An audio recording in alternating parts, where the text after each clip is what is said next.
Gary Thornquist here again to go over your electrical hookup. Most RVs nowadays come with either a 50 amp or 30 amp plug-in for their electric. And let's just go over the look of our box.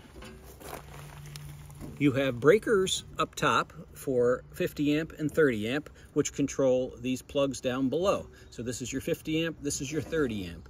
The breakers will normally be in an off position.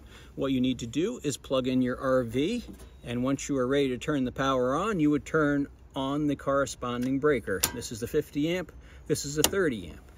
If for some reason you're drawing too much power on either one of the outlets, the breaker may trip, which would go into a halfway position.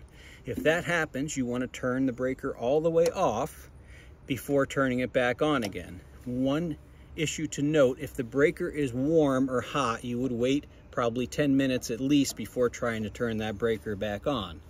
What would cause a breaker to trip? A few things, mostly just overloading the amount of power that you're using compared to what is provided.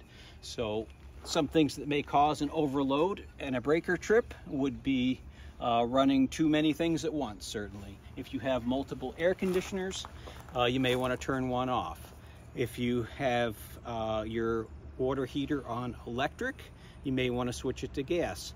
If you're running other things such as hair dryers, toasters, things like that use a lot of energy. So you want to control how much energy you're pulling, and that will keep you from tripping a breaker. Few other additional items to note about your power. Before plugging in, always check your molded connection to make sure there is no burning or melting or anything like that that could cause a problem or a breaker to trip. Also, you're only permitted to pull a total of 50 amps on any box, so you cannot plug in a 50 and a 30 simultaneously or draw more than 50 amps for any reason whatsoever. In addition to our box, you have a breaker box inside of your RV, so if something isn't working, an outlet or some part of your RV that's not working, double check that breaker box to make sure your breakers are not tripped in any way before checking the breaker here.